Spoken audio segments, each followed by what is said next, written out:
Olá, olá, todos muito bem-vindos ao episódio 01 do nosso Fofocas Geopolíticas. Aqui é o lugar que a gente fala de todo mundo e é por isso que a gente assumiu essa postura.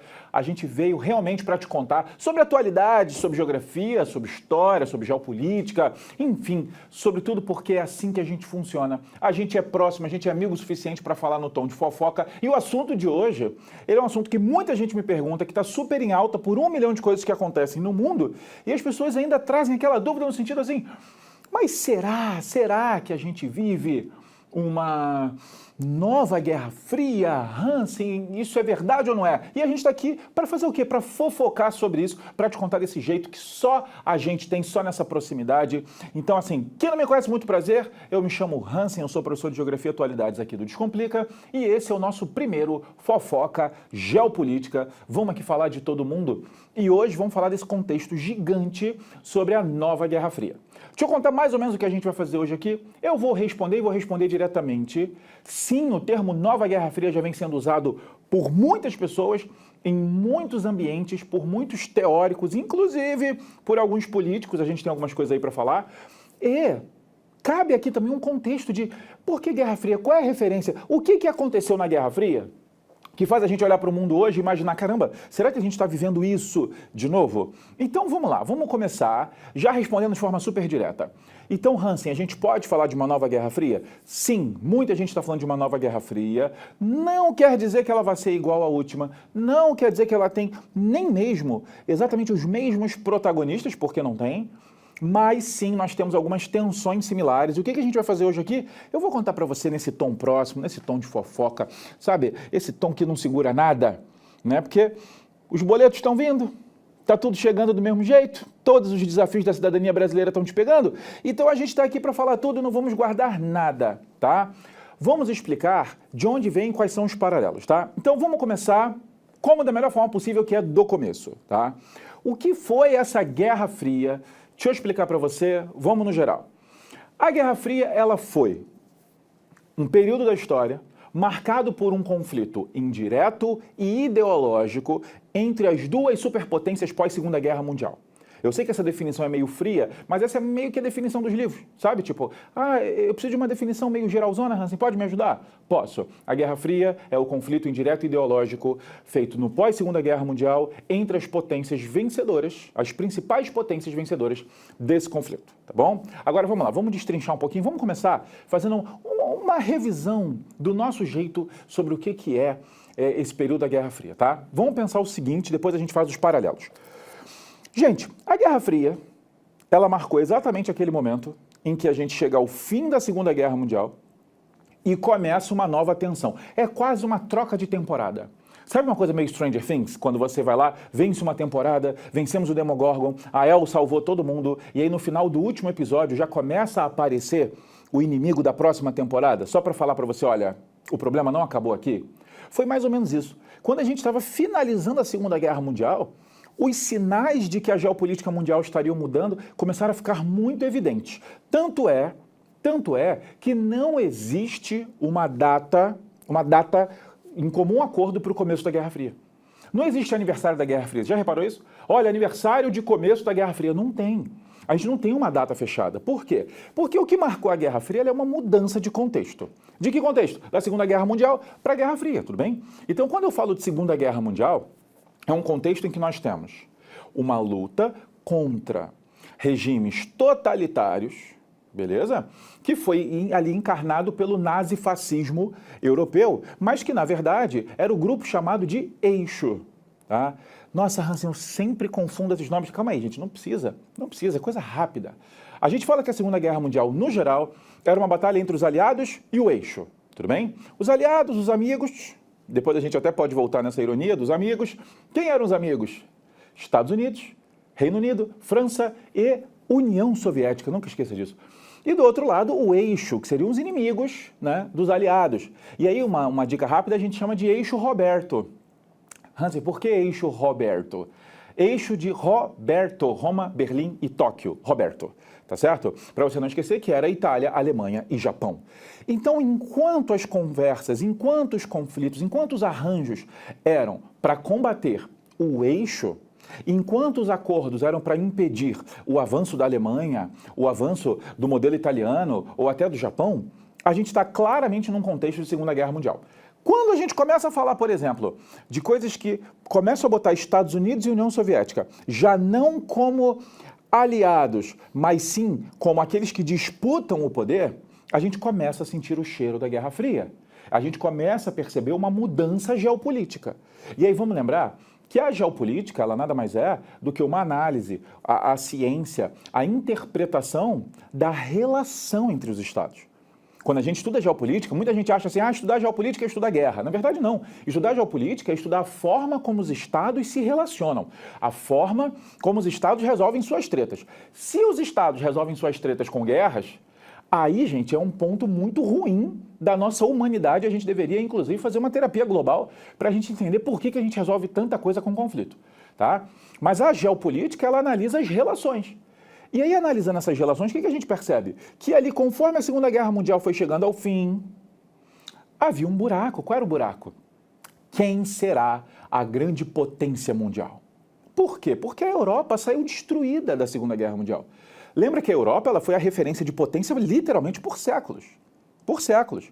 Quando a gente estuda o modelo brasileiro, ele trata basicamente a história como a Europa sendo a grande líder do mundo, o mundo eurocêntrico, etc. Então, quando a gente tem essa queda das potências europeias, o mundo ele vai assistir ali uma nova hegemonia. E essa nova hegemonia ela começa a se desenhar entre Estados Unidos e União Soviética. E é aí que a gente começa a sentir os efeitos da Guerra Fria. Tudo que leve a gente a entender que tem uma disputa entre essas duas potências, inclusive a Guerra Fria, ela passa a se chamar de mundo bipolar, porque a gente justamente está girando em torno desses dois polos, do tipo, cara, quem vence essa treta? Um dos dois. E aí a gente chama essa bipolaridade da Guerra Fria, a gente começa a interpretar que ali começa a tensão. Tudo bem? A gente pode falar desde o avanço soviético no leste europeu, lá o que o Churchill chamou de cortina de ferro, a gente pode falar, inclusive, da mensagem por trás de Hiroshima e Nagasaki, certo? Porque quando Estados Unidos ele joga as bombas de Hiroshima e Nagasaki, bombas nucleares em cima de cidades japonesas, causando uma destruição inacreditável, tanto é um assunto que as pessoas nem comentam muito não, né? Aqui no nosso tom mais de fofoca. Eu vejo pouca gente cobrando nos Estados Unidos sobre isso, sabe? Tipo, eu vejo pouco. Porque assim, gente, existe uma coisa que é a guerra, existe uma coisa que é a batalha. Outra coisa é você jogar uma bomba nuclear, sabendo que é uma bomba nuclear, num lugar cheio de civis. Mas eu não vou puxar essa treta agora não. Vamos puxar essa treta agora não, porque senão fica muito pesado. Mas a verdade é que os Estados Unidos ele é bem pouco cobrado em relação a isso que ele fez. Mas ele jogou as bombas de Hiroshima e Nagasaki. E essas bombas, eles marcam ali um novo momento. Que novo momento? Inclusive, já nesse nosso tom aqui fechadinho, algumas pessoas apelidam essa estratégia americana da estratégia do Mad Dog. Que é isso? Sabe o que é Mad Dog? Eu tenho aqui um grande parceiro. Ailton, o que seria Mad Dog? Mad Dog. Uma coisa meio... Vai. Poderoso Chefão? Eita, ele falou meio Poderoso Chefão, adorei. Por que ele trouxe a referência de Poderoso Chefão? O que quer dizer Mad Dog? Quer dizer o cachorro louco. Como assim o cachorro... Você tá... Não, tô zero brincando. Tô zero brincando. Alguns teóricos, não só de história, mas de geopolítica, até de teoria militar, falam dessa estratégia do Mad Dog, a estratégia do cachorro louco. Como assim a estratégia do cachorro louco? É quase um posicionamento da assim, olha, cuidado com aquele ali, não dá pra mexer não, tá? Cuidado, a pessoa é meio desproporcional, tá? Ó, cuidado. O cara tem umas reações ali que são coisa de maluco, tá? Porque, gente, vamos lá. O Japão atacou Pearl Harbor. O Japão ofendeu os Estados Unidos. O Japão atacou um porta-avião americano? Como assim? Anjo, cara, você explodiu 2 cidades com bombas nucleares. Preste atenção. Tem toda essa desproporção, mas tem toda a repercussão, porque para e pensa o que as pessoas falaram a partir daí. Que é tipo assim, cara, irmão, os caras estão malucos. Olha o Mad Dog aqui, ó. Cara, os caras estão malucos, cara. Maluco. Se o Japão fez aquilo e tomou 2 bombas nucleares, o que vai acontecer com quem se posicionar contra os caras? Então tem um quê de desproporção para causar medo, tá? Isso é zero, será? Não é será não, isso é um posicionamento. E os Estados Unidos falam, olha só, a partir daqui a gente tem uma divisão. Sabe essa coisa da Segunda Guerra Mundial? Acabou. Pode ver que Hiroshima e Nagasaki é considerado o quê? 6 e 9 de agosto de 1945. É o final da Segunda Guerra Mundial. O final da Segunda Guerra Mundial sequer é uma das batalhas principais da Segunda Guerra Mundial na Europa. Sequer é o oficial, né, derrotar do exército nazista do Hitler. Não! O fim da Segunda Guerra Mundial é justamente Hiroshima e Nagasaki no Japão, para mostrar esse novo momento, que é o momento o quê? Nuclear. E olha como essa discussão vai até hoje. A partir daí criou-se um medo. Qual é o medo? Cara, será que uma próxima guerra vai ser nuclear? E, gente, hoje as pessoas falam em Terceira Guerra Mundial. As pessoas já começaram ali a falar Terceira Guerra Mundial. Se você pensar nos principais teóricos, políticos, filósofos, cientistas da segunda metade do século XX, a maior parte deles, em algum momento, permeia esse risco de uma guerra mundial. Permeia essa discussão sobre o que seria uma Terceira Guerra Mundial. Tem uma frase que ficou muito famosa, e agora eu não me recordo a frase, então não vou ser injusto de atribuir a alguém que não é, o que muita gente faz quando não sabe de onde é a frase, Ailton, fala que é um provérbio chinês, eu não vou fazer isso, tá? Que o pessoal fala assim, olha, eu não sei se a gente vai ter uma Terceira Guerra Mundial, mas se tiver uma quarta, ela certamente vai ser uma guerra de pau e pedra. O que essa frase quer dizer? Porque se a gente vai ter a quarta é porque a terceira aconteceu. E se a terceira aconteceu, sobrou nada. Sobrou nada. É isso que ele quer dizer.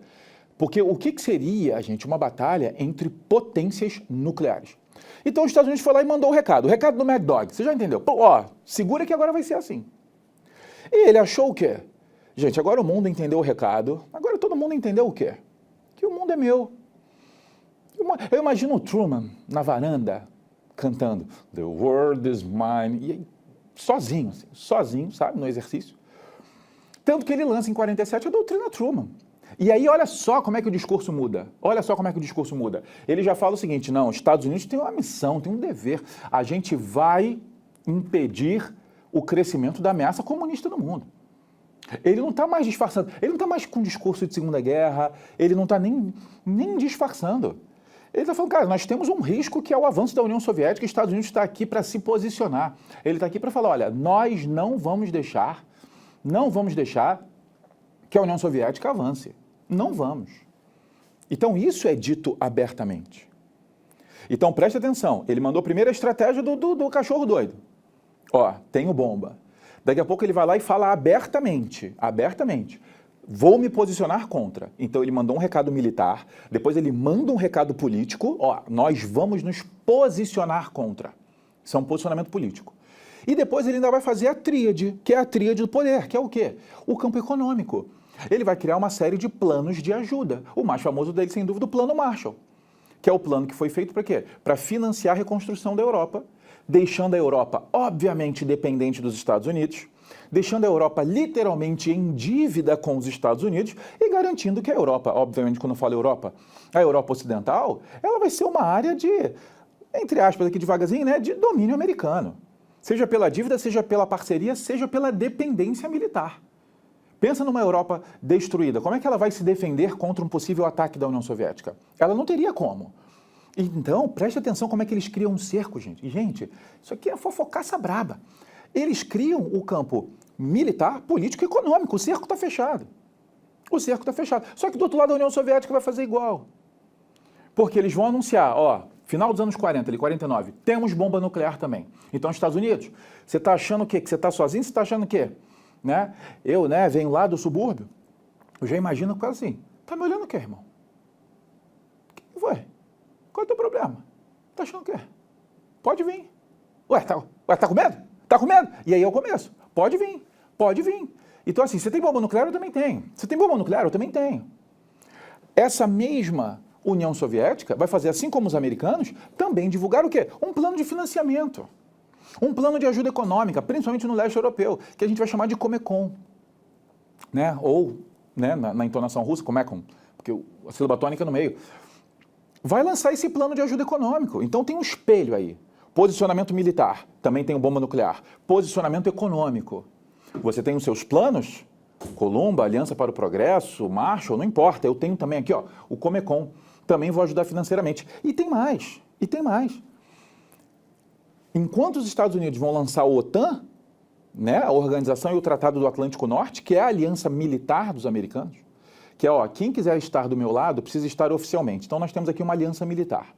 Essa aliança militar, ela serve para a gente trocar tecnologia, trocar informação, para a gente trocar ideias e estratégias, mas também tem o pacto de ajuda mútua, que é o artigo mais falado e mais importante da OTAN, que é o artigo 5º ali, que fala que se um for atacado, os outros ajudam, os outros entram na briga junto. Atacou um, atacou todo mundo. Então eles criam a OTAN para fechar essa aliança militar e do outro lado os soviéticos vão criar o Pacto de Varsóvia. E aí você entende a tensão. Por que a tensão ficou grande? Porque a gente mapeou os 3 grandes setores, político, econômico e militar. Os 3 setores se desenharam. E aí a gente vai desenrolar essa Guerra Fria, gente, em grandes episódios que vocês conhecem. Ó, quando a gente pensa nas grandes batalhas, a gente fala da Guerra das Coreias, a gente fala da Guerra do Vietnã, a gente fala da Guerra do Afeganistão, a gente fala da guerra civil, do conflito civil em Angola. Todos esses efeitos, algumas pessoas chamam de parte quente da Guerra Fria. Porque você sabe que o nome Guerra Fria, ele tem essa conotação porque no final das contas, Estados Unidos e União Soviética não se enfrentaram diretamente. Eles não se enfrentaram diretamente. Daí o nome Fria. Foi uma guerra, foi uma disputa, eles eram inimigos, mas eles não se enfrentaram diretamente. Daí vem o nome Fria. Inclusive, tem uma frase que é muito boa da história, que fala, olha, a Guerra Fria ela era uma guerra da paz impossível, eles eram inimigos, mas de um conflito improvável. Cara, eles eram inimigos, mas eles não vão se enfrentar. Não tem como eles se enfrentarem, porque a destruição ia ser mútua e assegurada. A história constrói essas 2 frases de maneira muito inteligente, né? Muito bom. Mandar um beijo aí para todos os nossos queridos de história. Essa frase é muito boa, porque quando ele fala assim, olha, é uma guerra de uma paz impossível. Tipo assim, cara, eles não vão se entender. Eles não vão terminar amigos, mas de um conflito improvável. Eles são muito poderosos, muito poderosos. Até porque se eles se enfrentarem, aí olha a segunda frase que é muito boa. Anota isso aí que pode ser muito bom para você. Vai ser a guerra da destruição mútua, assegurada. Ou seja, eu te asseguro que os 2 vão se destruir se eles se enfrentarem. Destruição mútua assegurada. Os 2 vão se destruir, eu tenho certeza disso. E aí eles falam, cara, então segura a onda. A prova que a gente tem foi a crise dos mísseis. Bases americanas espalhadas em alguns lugares, a que mais chamou a atenção foi uma base na Turquia, que era uma base com total capacidade de acertar a União Soviética. Então, os americanos tinham mísseis instalados com possibilidade de acertar o território soviético, que era um território enorme, né? Não que fosse difícil acertar o território soviético. Era gigante, mas a base na Turquia era uma base muito estratégica, enquanto os soviéticos começaram a deslocar armamento para a ilha de Cuba. Uma ilha ali muito próxima do sul dos Estados Unidos, ali perto da Flórida, e que também teria total condição de acertar o território americano, que também é um território muito grande. Então, a ideia era, se esse conflito acontece, no mínimo, tanto os Estados Unidos quanto a União Soviética vão tomar mísseis. E isso era muito relevante, isso era muito importante. E isso fez eles acenderem e falar, olha, talvez a guerra direta não seja a melhor estratégia entre nós. E pode ver que desde então, mesmo com todas as tensões, Estados Unidos, União Soviética, depois Estados Unidos e Rússia, as pessoas até hoje são muito céticas quanto a um conflito entre os 2. Então, até para já acalmar, né, gente, ó, até para já acalmar, a gente não olha para um horizonte próximo e imagina Estados Unidos e hoje Rússia se enfrentando, tá? Porque o potencial militar dos 2 é grande demais, mas a tensão ficou ali, tá? Então, acho que a gente deu um cenário bastante interessante. E aí você fala assim, nossa, Hans, mas isso é muito sério. Isso é muito sério. Isso é muito sério. Tanto é que a Guerra Fria, ela não acaba quando a Guerra Fria acaba. Entendeu essa frase? Ou ela pareceu confusa? Deixa eu te explicar.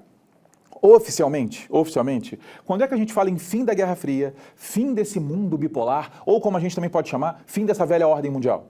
Oficialmente a gente fala que o ano de 1989 marca o fim da Guerra Fria.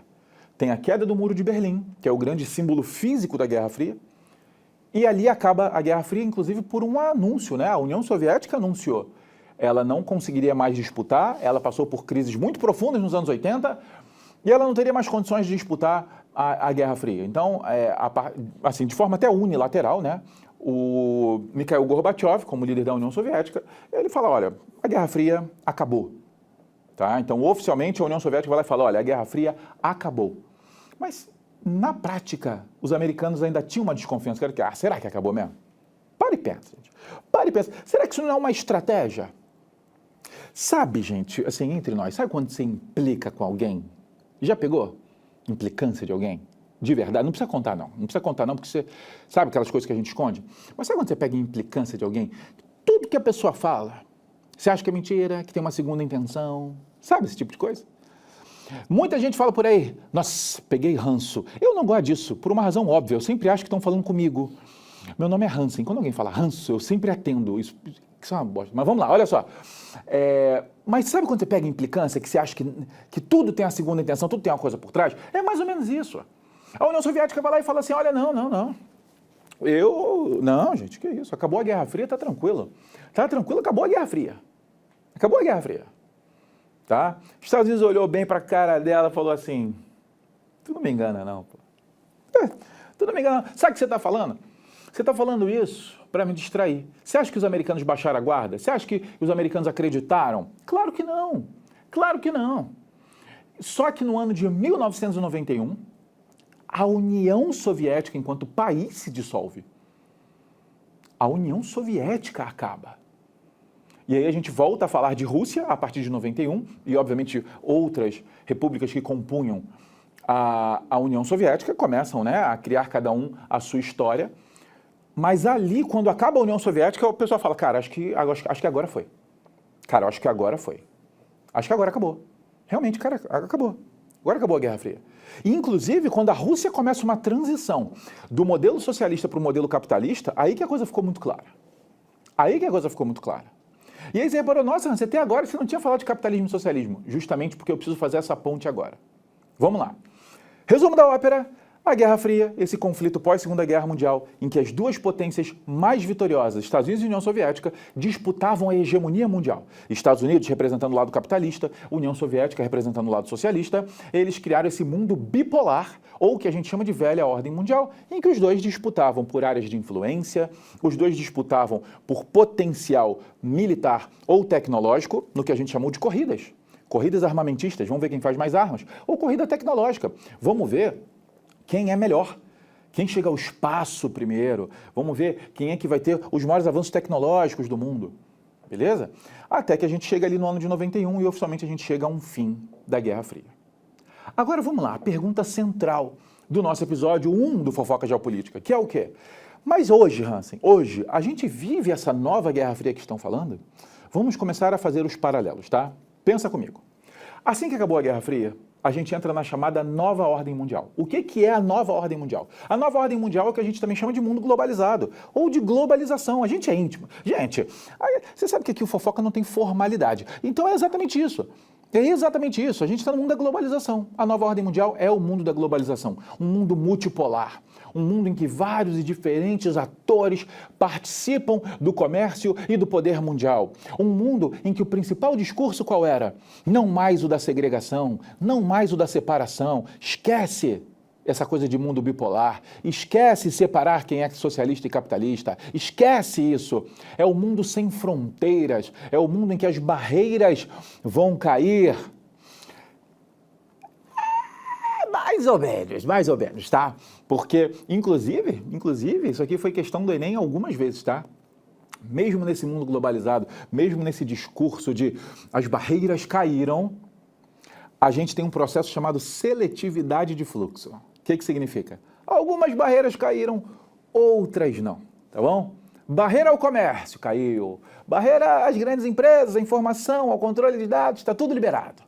Agora, algumas outras barreiras foram se acirrando com o tempo. Mas eu acho que isso, inclusive, é um ótimo assunto para um outro episódio do Fofoca. Já aproveito para falar o quê? Por favor, gente, comenta aqui sobre o que vocês querem que a gente fofoque. Quem sabe aí eu trago até, ó, para a fofoca ficar completona, já pensou? Eu trago aí uns convidados. Ailton, cabe alguém aqui do meu ladinho? Tem como? Cabe. Olha aí, uma fofocaça em dupla aqui. Já gostei, deixa aí. Hansen, fala disso, comenta disso. Fala, chama fulano, chama ciclana, vamos fofocar? Vamos, a gente já topou, bota aqui que a gente vai dar um jeito, tá? O Ailton é a pessoa que faz tudo. Tá? Inclusive, fala assim, nossa, você falou tanta coisa. Aí o Tom faz o seguinte, bota depois no link da descrição aí um resumo do que a gente falou. E aí? Pode deixar. Né? Porque às vezes a pessoa está ouvindo isso aqui, andando, fazendo outra coisa, baixa o resumo do que a gente falou aqui, ó. Não precisa nem ficar anotando tudo. Já concordamos, beleza? Beleza. Temos esse mundo globalizado, esse mundo que liberou o fluxo, esse mundo em que eu falo o quê? Vamos reduzir os estados, vamos reduzir as barreiras para quê? Para que a economia possa fluir. É o mundo de um modelo agora neoliberal. Então a gente está vivendo outro cenário. E esse cenário, gente, ele é um cenário muito único, tá? Por que ele é um cenário muito único? Vamos lá. Porque a gente realmente conseguiu um grau de liberdade produtiva, financeira e econômica, e escuta o que eu vou falar, não estou querendo ser catastrófico não, mas que provavelmente a gente não vai conseguir mais nem aí, ó, pode botar umas décadas aí, tá? Pode botar umas décadas aí, talvez a gente não consiga mais não, tá? Então vamos lá, só para a gente pontuar.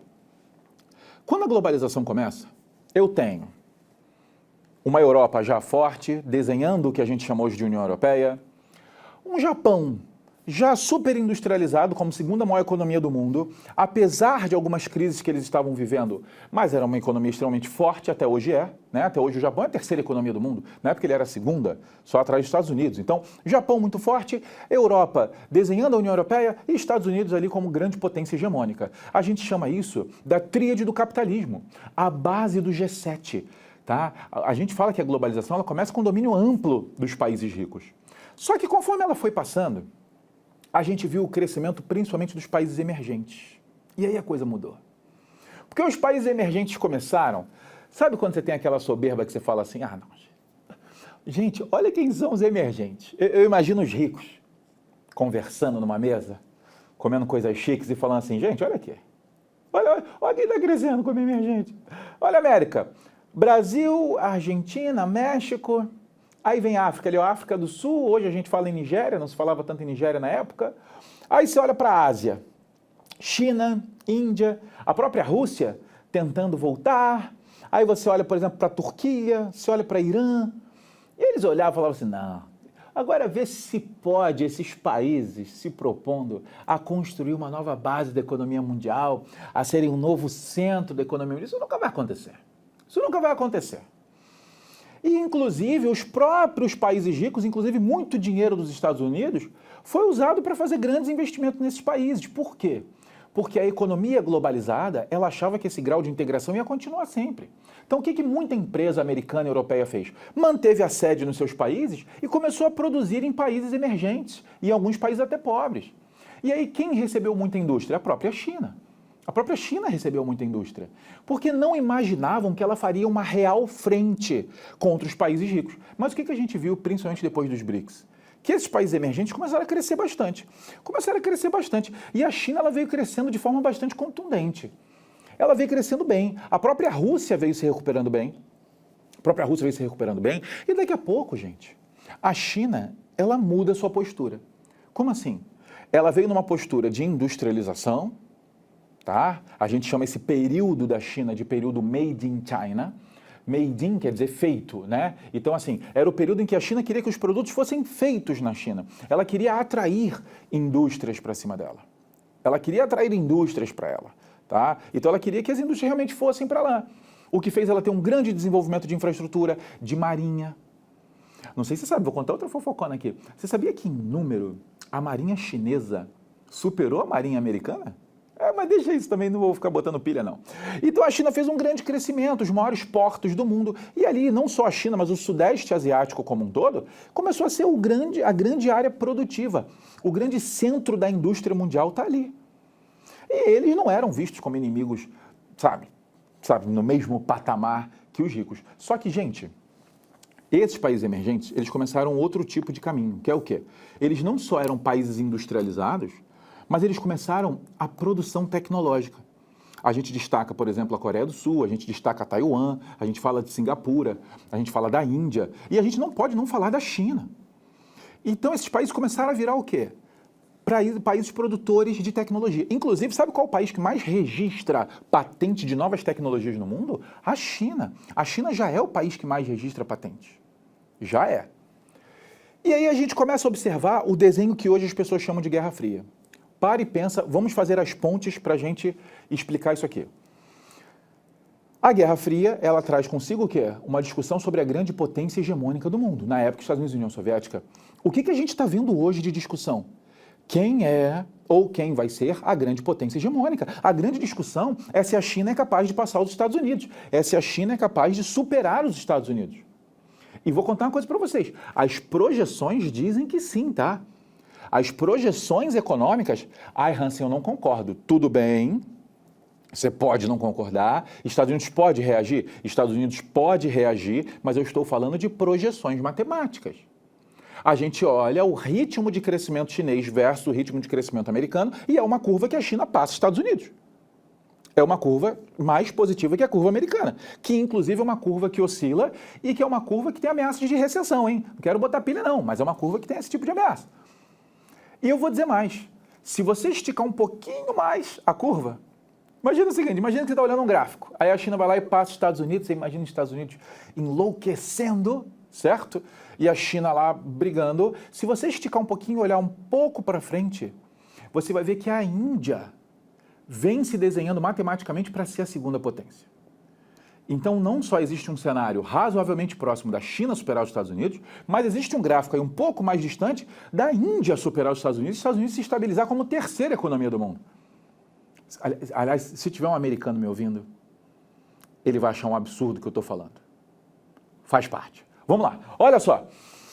Então a projeção não é das melhores, não. Então os americanos eles estão lutando contra isso. E aí o que a gente percebe? Aqueles que não ameaçavam, aqueles que eram coisa pouca, agora tu vê, quem que o chinês vai me ameaçar? Olha os produtos chineses, rapaz. Tu acha que um produto chinês consegue brigar com um produto americano? Não consegue. Não consegue, só que a coisa começou a mudar. Por que ela começou a mudar? Porque a gente percebe, algumas pessoas botam como marco 2012, que é a grande virada da China, quando ela deixa de fazer o modelo made in, ou seja, só feito, para um modelo que a gente batizou de Designed by China. O que seria esse Designed by China? Seria o momento em que nós seríamos desenvolvidos, criados pela China. Então, preste atenção, não é mais a China fabricando, é a China criando. Criando o quê, Hansen? Tecnologia, produtos, marcas próprias. A China para com aquela coisa de copiar produtos. Quem já tem mais idade aí já deve ter visto cada falsificação chinesa que era vergonhosa. Era vergonhosa. Era fone da Sônia. Conhece a marca de som? Sônia. Sabe? Tem uma sandália muito famosa com crianças e médicos. A Corks. Conhece a Corks? O chinês copiava Corks. Gente, não vou nem ficar falando não, tá? Porque, enfim, eram muitas cópias. A China deixa isso. E ela começa a criar marcas. As marcas hoje são poderosas, gente. Poderosas. Poderia falar da Cherry, poderia falar da Lenovo, poderia falar da Xiaomi, poderia falar da Huawei. Cara, marcas chinesas que as pessoas olham e falam, caramba, você já experimentou? Caraca, você já viu? Caraca, bom, maneiro. E ela começa a mudar um pouco esse campo da credibilidade. E a China começa a desenvolver muita tecnologia. E aí, Estados Unidos, a partir de 2017, ele oficialmente começa a colocar no seu documento anual de segurança estratégica nacional se preocupar e conter o avanço chinês. Então, preste atenção. A China começa a fabricar tecnologias e faz isso de forma mais agressiva na virada de 2010 para frente, principalmente a partir de 2012. Tá? Aí você fala, caramba, a China está fazendo muita tecnologia, você começa a prestar atenção. Essa globalização super livre, gente, a globalização ela fez coisas que por muitos anos, talvez décadas, talvez séculos, fossem impensáveis. Hansen, como assim impensável? Gente, uma marca americana produzindo na China. A China é governada até hoje pelo Partido Comunista.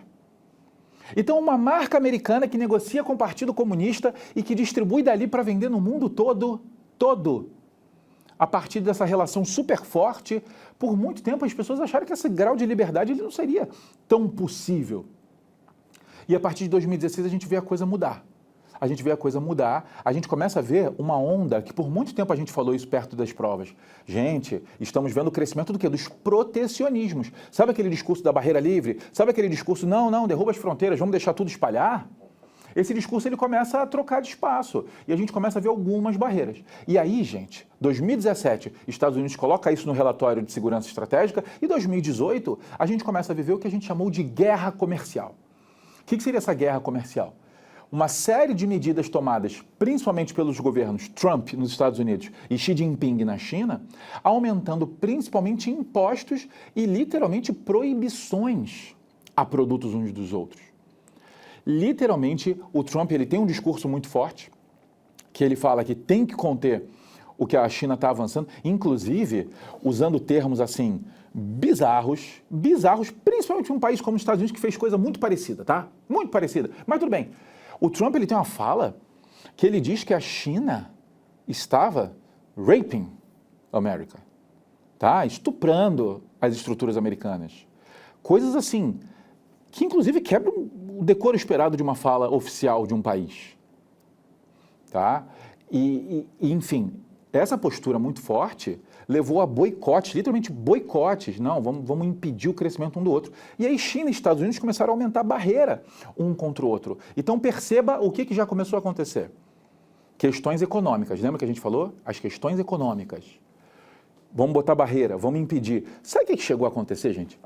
A China estava lucrando quase 500 bilhões por ano com os Estados Unidos. Lucrando, não é vendendo, é lucrando. Porque os Estados Unidos vende para a China vende para os Estados Unidos. Quando um vende mais que o outro, a gente tem uma balança comercial favorável, a gente está fazendo o quê? A gente está literalmente lucrando nessa relação.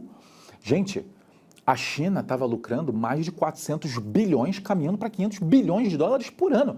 Você sabe o que é isso, gente? Gente, isso é quase meio trilhão. Isso é quase meio trilhão. Eu não consigo nem imaginar o que é isso. Eu, quando lavo uma roupa, meto a mão no bolso, acho R$5 que eu esqueci no bolso e lavei, aquele dinheiro era meu. Eu me sinto abençoado por 3 dias seguidos. Caraca, eu achei dinheiro. Maluco, imagina uma relação que você está lucrando quase meio trilhão por ano. Meio trilhão, isso é surreal. A China estava lucrando muito. Tanto é que daí vem uma expressão que é importante você saber. Que é o seguinte, olha, Estados Unidos e China podem até rivalizar, mas eles são inimigos íntimos. O que significa inimigo íntimo?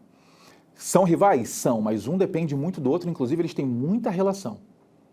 Quando o Trump e o Xi Jinping começaram a aumentar a barreira, o comércio global caiu. Gente, os agricultores americanos enlouqueceram, tá? Por quê? Porque eles vendiam muito produto para a China. Para eles foi terrível.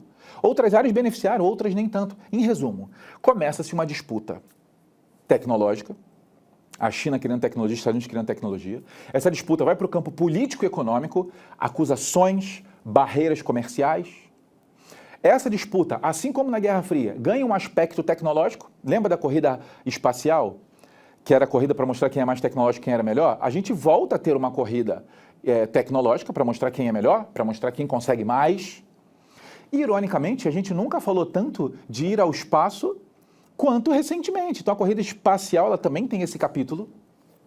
Então, a gente tem essa versão política, econômica, tecnológica, assim como foi na Guerra Fria.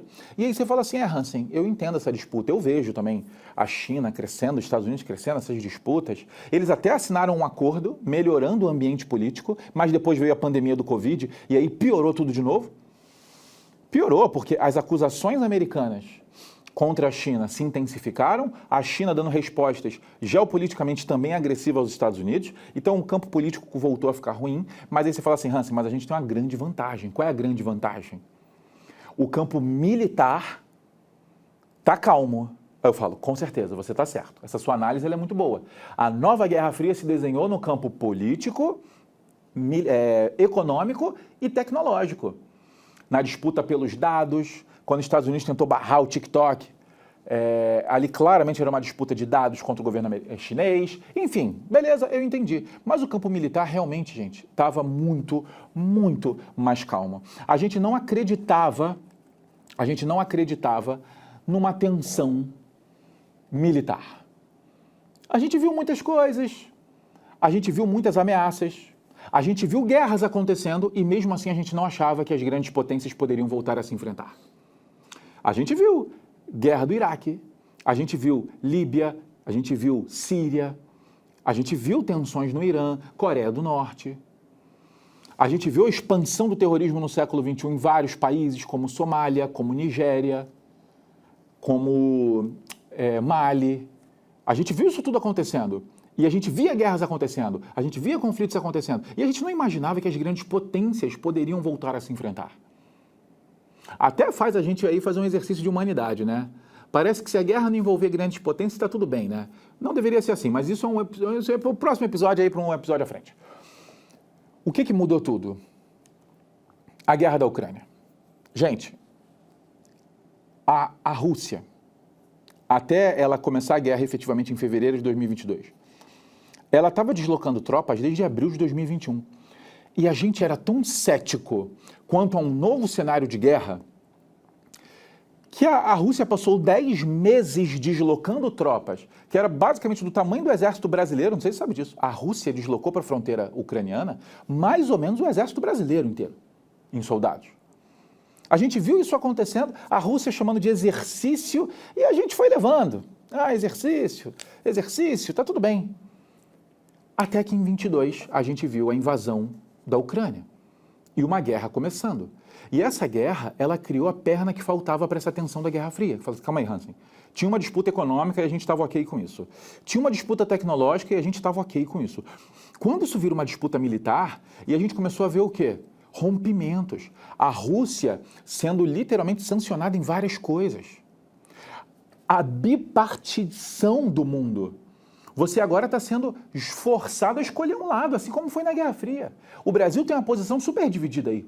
Porque o Brasil está na América, é parceiro dos Estados Unidos, mas ele é grande parceiro comercial da China, tem relações razoavelmente boas com a Rússia, está construindo relações com a Índia, que claramente são dois partes separados. A gente hoje tem um mundo que é Estados Unidos, União Europeia e seus aliados, e outro mundo que é esse eixo China, Índia, Rússia e seus aliados.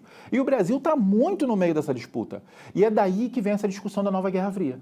A gente tem, sim, uma disputa militar em curso que envolve grande apoio logístico, grande apoio financeiro e grande apoio de armamentos.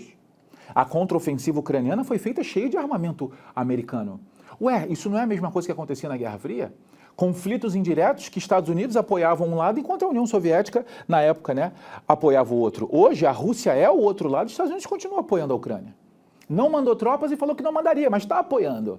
Então, se você parar, muitas semelhanças tem. E hoje, por que a gente fala desse cenário de nova Guerra Fria? Porque a gente caminhou para todos os lados. A gente tem disputa comercial, econômica, tecnológica. E agora sim, a gente pode falar de uma disputa militar, que reacende a mais forte e importante discussão da Guerra Fria, que é o quê? Nuclear. O medo de um crescimento. Várias vezes nos últimos anos, o que a gente viu? Que qualquer fala leva a, se for possível, se for preciso, vamos usar potencial nuclear. A gente pode reparar mais ou menos uma vez por mês, algum representante russo fala, olha, não queremos, mas se for preciso, vamos usar sim armamento nuclear, porque nós temos. Porque nós temos. Essa tensão deixa o mundo doido e eu acho que ela é tão importante que, quem sabe aí vale um episódio inteiro de fofoca só para a gente falar do cenário nuclear mundial. Que é isso? Sabe quantas ogivas tem nos Estados Unidos? Quantas tem na Rússia? Já usaram? Quando que a gente usou nuclear? Qual é o medo? Enfim, eu acho que é isso. Acho que o nosso tempo passou. Acho que essa foi a nossa primeira conversa. Eu adorei o primeiro episódio do Fofocas. Que é isso, gente? Eu adorei. Saibam, a gente vai estar aqui toda quarta-feira, 11 da manhã, vai sair um episódio novo. Então, por favor, comentem. Faça o seguinte, fofoca para alguém que tem isso agora. Que é isso, gente? Fofoca para alguém. Conta, não deixa, se você não segue aqui o Descomplica, toda semana vai ter esse e vários outros conteúdos, não deixe de seguir a gente aqui, tanto aqui quanto nas outras redes sociais, segue no Instagram, segue em tudo, segue no TikTok, segue tudo, porque a gente vai sempre colocar cortes, episódios, tudo pra você, e vou dar aqui, uma dica, em breve, muito em breve, isso aqui que você viu vai virar um podcast, e eu confesso, gente, aqui na nossa intimidade, isso era um desejo muito antigo meu. Amo podcast, videocast. Então, quando eu soube disso, eu fiquei muito feliz. Então, o Fofoca Geopolítica também virará podcast. Você pode tanto ver a gente aqui no YouTube, quanto ouvir a gente nas suas plataformas de áudio. Gente, eu sou o Hansen, eu estou muito feliz com Fofoca Geopolítica. Eu espero que a gente tenha muitos episódios. Ailton, obrigado por tudo. Gente, esse foi o Fofoca Geopolítica 01. Lembrando que aqui a gente fala de todo mundo. Não deixe de comentar com o que você mais quer ouvir por aqui ou quem você quer que a gente traga, tá bom? Beijo enorme. Até o próximo. Tchau, tchau.